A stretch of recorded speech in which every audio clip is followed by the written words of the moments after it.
pecado chegou a um estado tão grande, tão depressivo, tão nojento, que os homens amaram mais a criatura do que o Criador e tentaram transformar a glória de Deus em infame, perdendo, disse Paulo, o uso natural do homem com a mulher e inflamando-se em suas próprias paixões e concupiscências, pelo que Deus os entregou a um sentimento perverso para que eles pudessem viver à medida em que eles quisessem satisfazer seus próprios desejos.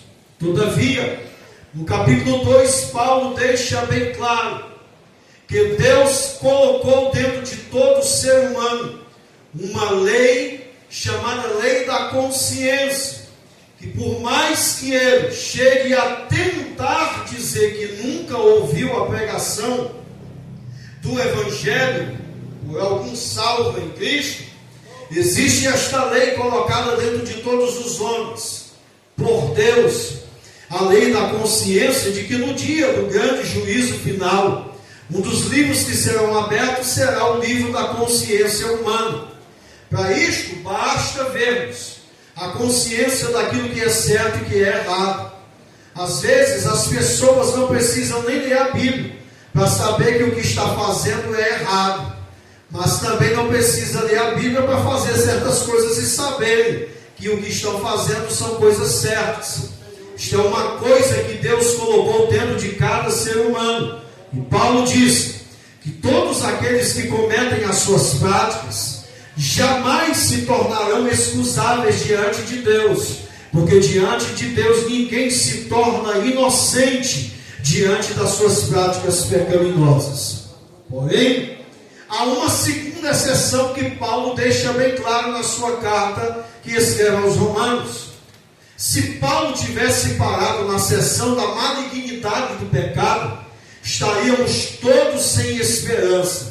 Mas Paulo traz a segunda seção da sua carta, quando faz questão de mostrar de que existe sobre nós uma graça poderosa de Deus, a única capaz de livrar-nos deste poder destrutivo do pecado. Paulo disse que aonde abundou o pecado, superabundou a graça. No capítulo 6, ele disse no verso 23, que o salário do pecado é a morte. Se o texto parasse aí, todos nós desanimaríamos, porque estaríamos sentenciados de uma vez por todas à morte eterna.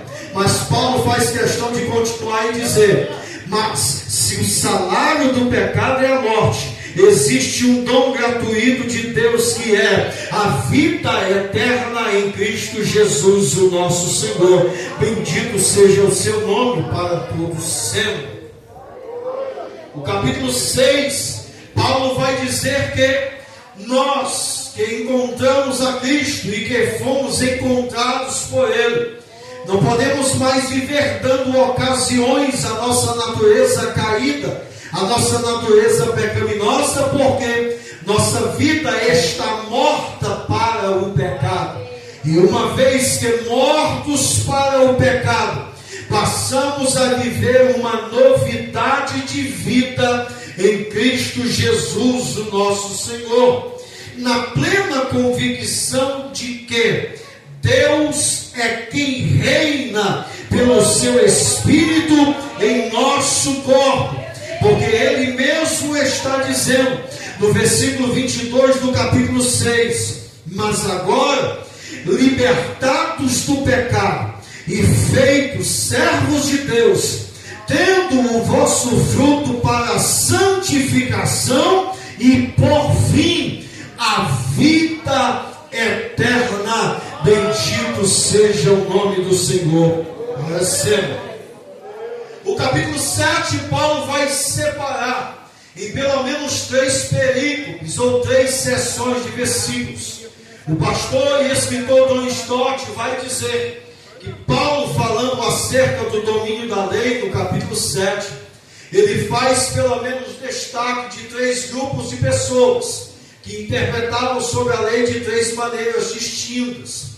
primeiro deles eram os legalistas. Quem eram os legalistas?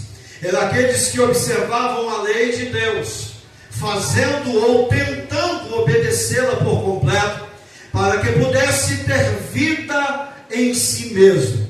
Logo, percebendo que não eram capazes de cumprir toda a lei, começavam a se esconder em suas atitudes externas, escondendo ou aparentando uma vida religiosa, incapaz de trazer salvação sobre si mesmo.